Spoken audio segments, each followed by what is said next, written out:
नमस्कार दोस्तों, मैं हूं अर्पित और एक बार फिर से आपका स्वागत है। प्रधानमंत्री नरेंद्र मोदी और गृह मंत्री अमित शाह अपने सबसे बुरे दौर से गुजर रहे हैं। आलम यह है कि पार्टी के संकट मोचक माने जाने वाले अमित शाह ने खुद ही पार्टी को संकट में डाल दिया है।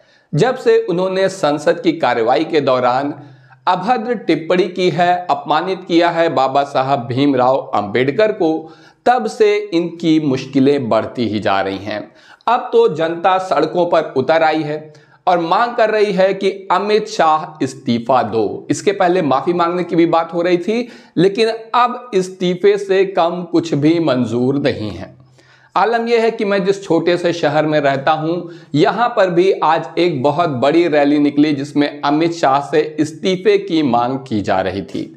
ऐसे में भाजपा ने भी अपनी तरफ से प्रयास किया है, जिसमें आरोप लगाया है कि राहुल गांधी ने उनके सांसदों को ऐसा पीटा कि वो सीधे आईसीयू में भर्ती हो गए। लेकिन इस तरह के आरोपों में कोई दम नहीं है। जनता में इसको कोई स्वीकार्यता मिलती दिखाई नहीं दे रही है। ऐसे में भाजपा के ऊपर कुछ बड़े आरोप लग गए हैं, जिसमें से सबसे पहली और खास बात यह है कि क्या बीजेपी और आरएसएस अब पूरी तरह से बेनकाब हो चुके हैं। क्योंकि इन लोग बात तो करते हैं संस्कृति की, बात करते हैं हिंदुत्व की, सभी जातियों की एकता की, लेकिन इनकी जो हरकतें हैं या इनके मन में जो कुछ है, वो जिस तरीके से अमित शाह की जुबान पर आ गया। बोलते तो अंबेडकर अंबेडकर भाजपा के लोग भी कम नहीं हैं, लेकिन जिस तरीके से जो वास्तविकता है वो समय समय पर जुबान पर आ ही जाती है। तो आप देख सकते हैं कि बीजेपी और आरएसएस बेनकाब हो चुके हैं। इसके अलावा राष्ट्रवाद के नाम पर वोट मांगने वाली भारतीय जनता पार्टी असल में संविधान विरोधी है, यह भी इस मामले से साबित हो गया है। क्योंकि संविधान को बनाने वाले रचयिता भीमराव अंबेडकर के बारे में यहाँ पर किस तरीके की बातें की गई हैं। लेकिन जो सबसे खास और महत्वपूर्ण मुद्दा है वो ये है कि एससी, एसटी और ओबीसी लीडरशिप वाली वो पार्टियां जो भाजपा का समर्थन कर रही हैं, अब वो क्या करेंगी। गेंद अब उनके पाले में है, आगे का डिसीजन उन्हें लेना है। अगर हम उत्तर प्रदेश की बात करें तो फिर चाहे वो ओम प्रकाश राजभर हों, अनुप्रिया पटेल हों या फिर निषाद जी हों, संजय निषाद, इन सभी लोगों को अब जवाब देना मुश्किल बन गया है कि वो क्यों भाजपा के साथ हैं। क्योंकि इन लोग बात करते हैं भीमराव अंबेडकर की, संविधान की, पिछड़े और दलित के नाम पर वोट मांगते हैं, और साथ खड़े हैं ये ऐसी भाजपा के जो कि बाबा साहब को अपमानित कर रही है। इसी तरह बिहार में चाहे नीतीश कुमार हों, चिराग पासवान हो, जितिन राम मांझी हों, ये सभी लोग पिछड़ों और दलितों की बात करते हैं, लेकिन साथ देते हैं भारतीय जनता पार्टी का। अब जनता इनसे जवाब मांग रही है और इनके लिए मुश्किल इसलिए भी बढ़ने जा रही है क्योंकि अरविंद केजरीवाल ने चिट्ठी लिखनी शुरू की है। खास तौर से सबसे पहले उन्होंने चंद्रबाबू नायडू और नीतीश कुमार को खुला खत लिखा है, जिसमें लिखा है कि भारतीय जनता पार्टी का नेतृत्व गृह मंत्री अमित शाह ने भीमराव अंबेडकर को अपमानित किया है। ऐसे में आप उनके साथ कैसे रह सकते हैं, उनका सहयोग कैसे कर सकते हैं। क्योंकि सरकार जो भी कुछ कर रही है आप उसके सहयोगी हैं, तो आप इस पाप में भी भागीदार हैं।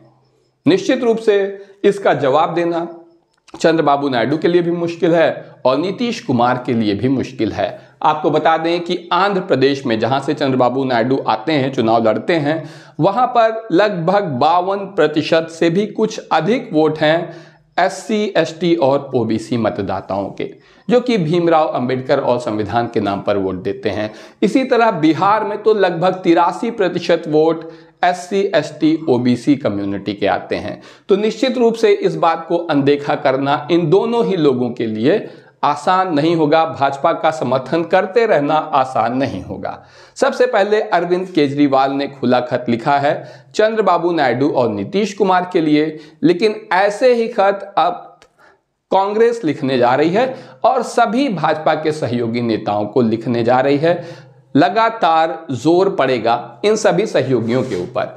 खास तौर से आपको एक बात हम ये बता दें कि ये जो सरकार है ये कोई मोदी की सरकार नहीं है, ये भाजपा की भी सरकार नहीं है, ये एनडीए गठबंधन की सरकार है जिसमें भाजपा के सिर्फ 240 सांसद हैं। 272 सांसदों की जरूरत है पूर्ण बहुमत के लिए। ऐसे में भाजपा जिन दो बैसाखियों पर टिकी हुई है, प्रधानमंत्री मोदी की सरकार जिन दो बैसाखियों पर टिकी हुई है वो है चंद्रबाबू नायडू और नीतीश कुमार। इसके अलावा लोकसभा की 131 रिजर्व सीटें हैं, रिजर्व मतलब आरक्षित सीटें हैं, जिस पर चुनकर आने वाले सांसदों के ऊपर भी अब दबाव बढ़ता जा रहा है कि वो किस तरीके से भाजपा सरकार का समर्थन कर सकते हैं जो अपमानित करती है बाबा साहब भीमराव अंबेडकर को। तो ऐसे में अब ये सरकार अस्थिर होती दिखाई दे रही है। ये तो हुई खाली बात बाबा साहब की, लेकिन सच्चाई ये है कि नीतीश कुमार, चंद्रबाबू नायडू, ये सभी नेता खासे बुद्धिमान लोग हैं, कोई बेवकूफ नहीं है, सब अपने हित के लिए चलते हैं। और ये दोनों ही लोग जानते हैं, बल्कि सभी जानते हैं कि भारतीय जनता पार्टी की ना तो दोस्ती अच्छी है ना दुश्मनी अच्छी है। क्योंकि यहां पर आप देख सकते हैं नवीन पटनायक उड़ीसा के पूर्व मुख्यमंत्री, जगन मोहन रेड्डी आंध्र प्रदेश के पूर्व मुख्यमंत्री, CSR यानी चंद्रशेखर राव तेलंगाना के मुख्यमंत्री, ये सभी लोग भाजपा का सहयोग करते थे। आज इनका राजनीतिक अस्तित्व समाप्त हो चुका है, भाजपा ने ही इन्हें समाप्त कर दिया है।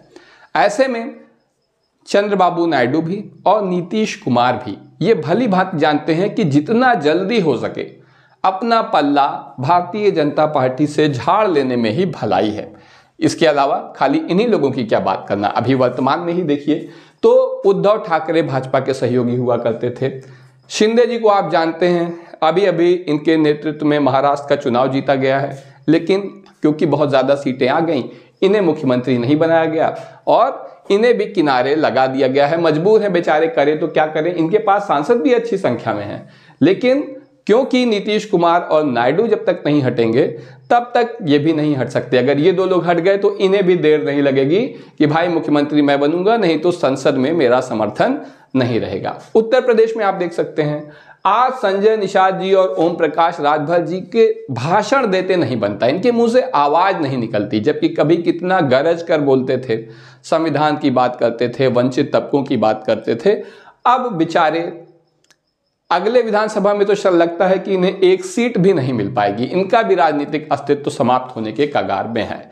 ऐसे में कब तक नीतीश कुमार और चंद्रबाबू नायडू भाजपा का सहयोग कर पाएंगे और इसकी उन्हें क्या कीमत चुकानी पड़ेगी, आप कमेंट सेक्शन में जरूर बताएं, क्योंकि मेरा आकलन यही है कि मोदी सरकार खतरे में है, कभी भी ये दो बैसाखियां हट सकती हैं। धन्यवाद।